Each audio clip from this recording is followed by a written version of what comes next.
chini kwa ukombozi wetu.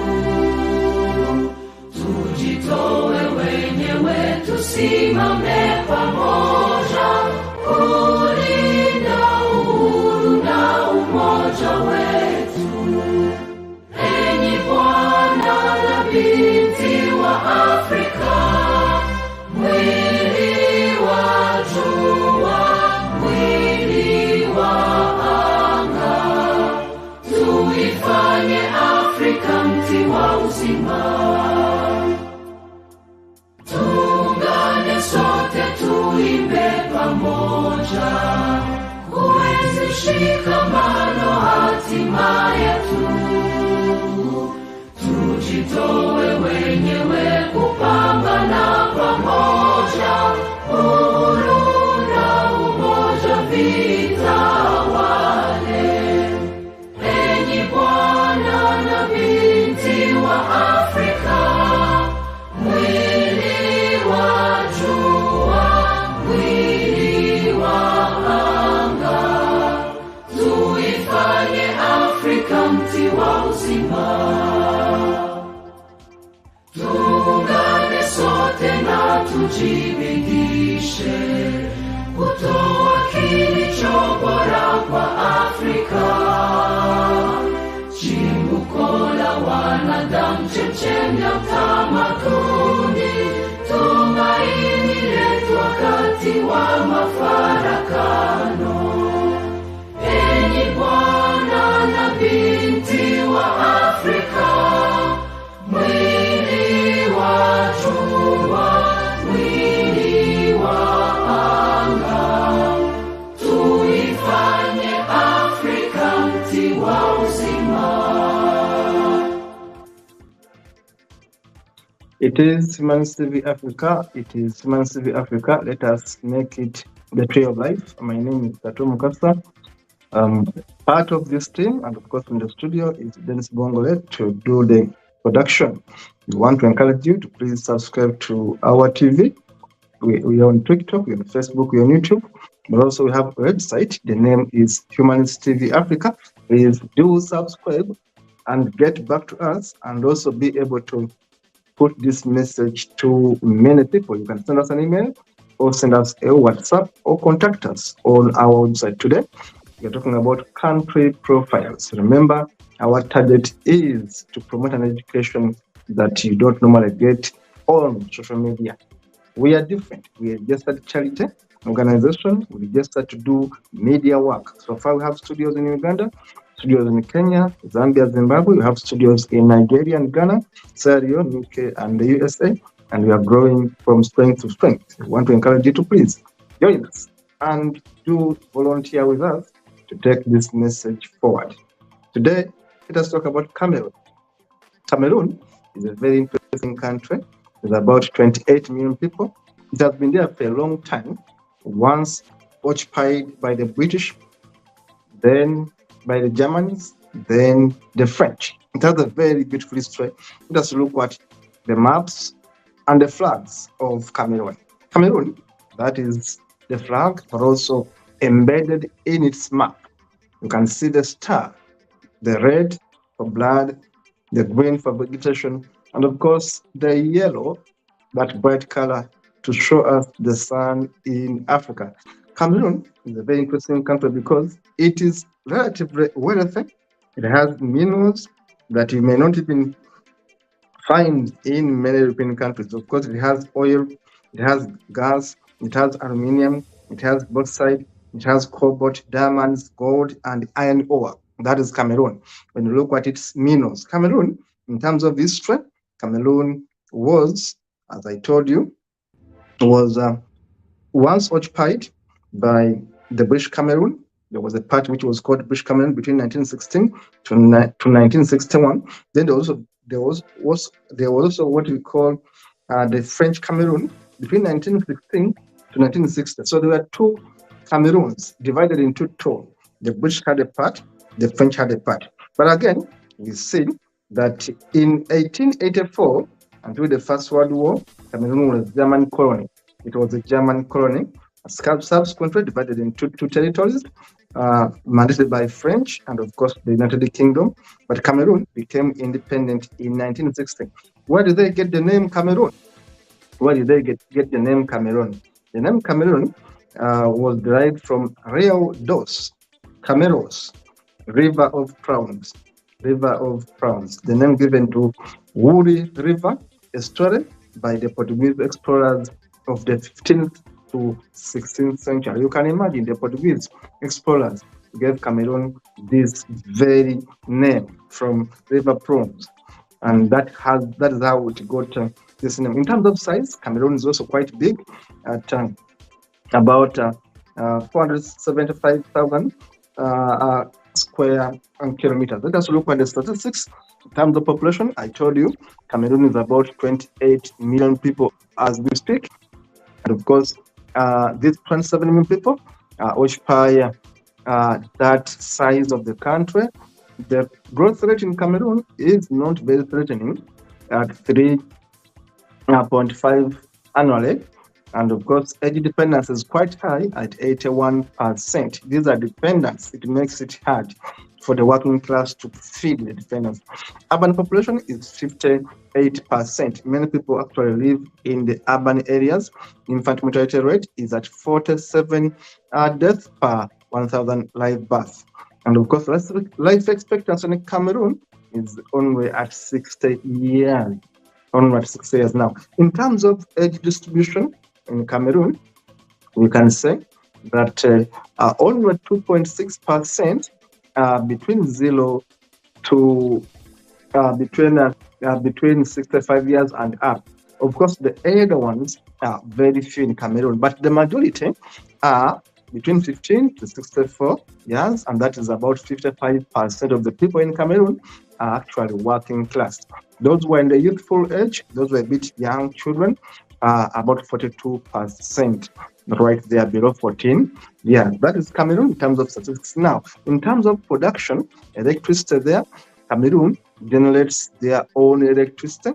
They are at 8 billion kilowatts. And of course, consumption is 6 billion. And of course, meaning that if they wanted to export, they would have been exporting. But that's how they are. Zero exports right there, but also imports not so much. Now, renewable energy is also there in Cameroon at 5 billion of the renewable energy right there. Now, in terms of oil, Cameroon has oil. I've said Cameroon has oil, and you can see how many thousands of liters of barrels of oil, in thousands they produce right there. Consumption of oil is also there. They produce their oil, consume it, but also export much of their oil. But see, they also import some of the refined oil. Now, that is very interesting about Cameroon. They have reserves of crude oil right there, and oil has been part of Cameroon for some good years. The question is, why are Cameroonians very poor people? Now, let us look at natural gas. Natural gas in Cameroon is there. You can see those billions of natural gas right there. And then consumption is low, because if you are producing 90 billions plus and you are consuming 25, it means they are exporting 59 billion there of their natural gas. They are importing zero natural gas, which means natural gas is one of the income earners of Cameroon. Now, having said that, let us look at other figures of Cameroon. In terms of technology, we are seeing that airports about 33 there in Cameroon. Remember, population is only 28. Now, look at cell phones, cellular telephones. People having phones. 19 million people actually have phone coverage. Yet there are only 28 million people in Cameroon, which means basically about 70% of the people in Cameroon basically have cellular telephones. Now, highways, the coverage is quite good in thousands there.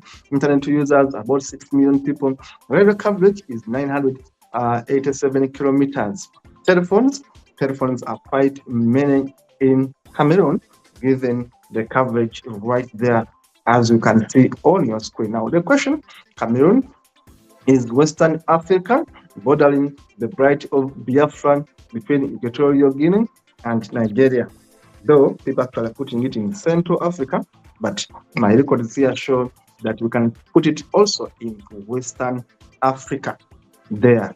Now, total area of Cameroon is given there, 475,000, 440 square kilometers in thousands, remember, the land total right there. And water coverage is 2,730 square kilometers. Coastline is only 402 kilometers. Climate in Cameroon is good. It varies with terrain from tropical along coast to semi-arid and hot in the north. Climate right there. There the terrain. The terrain, if you are going to drive in Cameroon, it's diverse with coastal plain in southwest, deserted plateau in center, mountains in west, plains in the north. Lowest point is the Atlantic Ocean right there, and the highest point is Fako on Mount Cameroon. Now, that is Cameroon in terms of statistics. Now, Cameroon is beautiful, I should tell you. If you go to Cameroon, it's all green much of the time. It is all green. It has green vegetation. It has the national parks like Robeck National Park right there, and it has, as I told you, it has Robeck. Let us see other. It has people, actually, they are pygmies in Cameroon. If you didn't know, they are pygmies in Cameroon. The Baka pygmies, they build their huts. They are so rural. They are so ancient. They are so traditional. The pygmies in Cameroon right there. Now, Cameroon also has animals. Some of the most exciting animals can be seen in Cameroon. We have Mefau National Park. Mefau National Park right there in Cameroon. Another exciting place to visit. And of course, there is this pigment, the monument of the unification of Cameroon. Remember, Cameroon, as we speak, they speak French much of the time. It's a French-speaking country, regardless of Portuguese being there, regardless of the British being there, and the Germans being there. They are speaking French much of the time. Now, Cameroon has some of these site attraction areas. You can go there and see on a screen. They have museums, quite a number of beautiful museums in Cameroon can be also seen there. National Museum of Yaoundé and others in Cameroon. Cameroon is quite interesting with such a beautiful history right there. They have, of course, most ethnographic, this populous forest. They have all these forests. Of course, I told you that many of these things are written in French. So Benedictine Museum of Mentefeb, right there in Cameroon. Now, of course, all these are museums, Black Tree Museum and others I'm bringing to you. So if you're going to Cameroon, you basically know where to go. And people have a beautiful culture. People have a very, very beautiful culture in Cameroon. Yeah, people were happy, jubilant. They like their masks. Cameroon like those costumes. They are happy families right in Cameroon. Don't be deceived. People are not happy in Cameroon. They are happy in Cameroon. Regardless of not having so much in their pockets, they are happy. Remember, in Cameroon, a total of 4.7 million people need actually assistance to survive because of food insecurity in Cameroon is quite high. So there are many people in IDPs, internally displaced persons in Cameroon. They are refugees and they are returnees in Cameroon. The debt burden in Cameroon is 45% of the GDP. Debt burden is quite high, and Cameroon has been ranked among the highly indebted poor countries. Now, what we know about Cameroon is that they have some of the best soccer players. They have some of the best soccer players in the world. They have produced Samuel Eto'o and Eto'o and others. Yes, Cameroon is known for their soccer prowess. If they go to World Cup, we know we are being represented. If they go to African Cup, we know we are being represented. Cameroon has a very, very happy people, regardless of the challenges. It's a food producing country. They really farm a lot of food, just like many countries in sub-Saharan Africa. Talk about these foods you see in other parts of Africa, you'll find that food right there in Cameroon. Cameroon's climate is good, so food is there. There shouldn't be a reason why Cameroonians should be going hungry. There is food, people have a culture, but because of instabilities in Cameroon, As you can see, they have bananas, they have cabbages, they have all these food we talk about.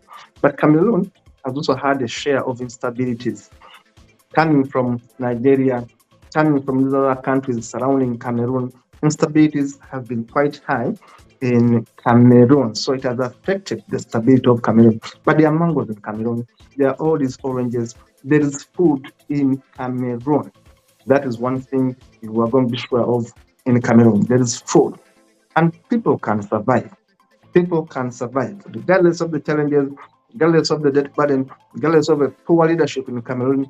People have been surviving. You can see the fruits. You can go to Cameroon and have all these fresh fruits going for you in Cameroon. People are very, very happy. Regardless, people are happy. People are cattle keepers, people are farmers. And if you look at the village setting of Cameroon, you'll be surprised that actually it has a magnificent huts like these masnut huts, which are specifically in Cameroon. They are special huts that you will find specifically in Cameroon. And of course, there are these animals, quite a number of interesting animals in Cameroon. You will find there these animals. Yes, the leopards that go into the moor tree, the tree climbing leopards, and of course there are elephants, there are zebras, and other animals you'll see when you go to visit Cameroon. Of course, there are these other animals you'll find in equatorial places, the monkeys, of course, some of the gorillas, and of course, there are these lizards and others. These are things you're going to see in Cameroon if you go visiting. The rhinos, and these other animals are quite there. Remember, the economy of Cameroon would have been doing far better, regardless of what's happening there. But of course, Cameroon has been poorly managed. They have elephants, of course. They have lions, of course, in Cameroon. You'll see these things. You'll see all of these things in Cameroon. Cameroon is big. I should tell you that in terms of size, you'll be surprised that Cameroon actually is the world's 53 largest country. If you count countries that are big, Cameroon takes position number 53 in the world in terms of size. In fact, Cameroon is bigger than Sweden, is bigger than the state of California, is bigger than most of the other countries we've seen in Europe. It's quite big. Yet, the population of Cameroon is only 28 million people, by the way. It means the country is big, population is low, therefore there are chances to develop this country. We have some of these magnificent resorts, very good tourism handling places. You could go there with your loved ones and have fun. We have some of these remote areas that are well built with these traditional huts you'll only find in Cameroon. I love their huts. Of course, much of Africa has these traditional built huts. But in Cameroon, in the rural areas, you're going to find these huts. Some people think this is a symbol of poverty, but others will tell you this is a symbol of keeping your tradition intact. Yes, Cameroon has been affected by bad leadership. As I've told you, it has had one president. I'll give a minute there to talk about this man, Paul Biya. Paul Biya is one of the oldest presidents in the world. You can imagine this man, Paul Biya, was born Paul Bathereme Biyabi Mivondo, was born on the 13th day of February 1933.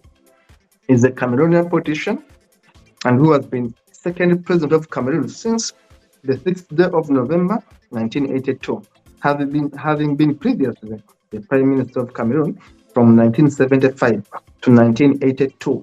Then he became the second president from 1982 up to date. This man is the longest serving president, is the second longest serving president in Africa and in the world.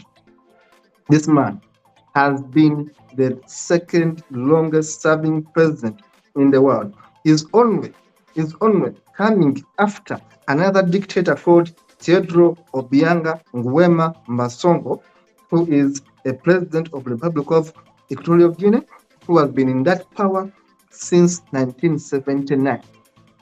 Bianga Masong Tedro Nguema of the Republic of Equatorial Guinea has been there since 1979. This man is on TV.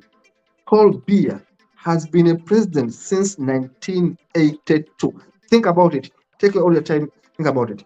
This man has ruled Cameroon with an iron hand. And apart from that, he has stolen so much from the people of Cameroon. You can imagine a country with only 28 million people, a country as big as Sweden, bigger like the state of California, a country with oil, with gold, with diamonds, with gas, a country with forests, a country with all these natural resources, but a country with a people that over 50% of the people in Cameroon, 28 million people, over 50%, about 14 million people in Cameroon cannot earn $1 a day. This man, Paul Biya, earns a salary which is an equivalent of £500,000 a year. Earns a salary which is an equivalent of about £500,000 a year. He has been in power since 1982 as a president. This man, his fortune is valued to be about $200 million. His fortune as a person, and all his money has been invested in countries in Europe and in the US. He has buildings there, he has investments there, he has invested money stolen from the people of Cameroon in countries, steals money from Cameroon, and then invests this money in much of Europe, where he has mansions, where he has businesses. Of course, these businesses are disguised. Man, this shows you how terrible presidents in Africa can be. Why Africa remains stagnant. Why Africa remains poor. People like Paul Biya, presidents who don't leave power. He has been in power for that long. From 1982, he has been in power. 40 years in power. He is 91 years old. He can't even make a sound decision at the moment because people must do the decision for him. But they are fronting him as the leader. He's always outside the country. And Cameroon has received so much insurgency, so much instability. People are simply stealing resources from Cameroon and taking them to Europe, and taking them to US, and taking them to wherever, Asia, whatever. And the people in Cameroon remain poor. Leadership is the crisis here. But regardless of that, Cameroon remains with some of the most happy people, most hospitable people, most entertaining people. Some of the best football players in the world have come from Cameroon. So it's a country with talent, it's a country with potential. Leadership is the problem for Cameroon. But still, investment opportunities are still there in Cameroon. You can choose to go to Cameroon and invest. Or simply go to Cameroon and have a side view. Simply be a tourist and enjoy Cameroon, the food, the culture, and of course the dances of the people in Cameroon. Thank you for watching. Please keep sharing this information to keep educating our people about Africa and what we can do to fix Africa. What we can do to fix Africa is by knowing the Africa that we live in. Thank you so much. Keep watching. See you in the next one.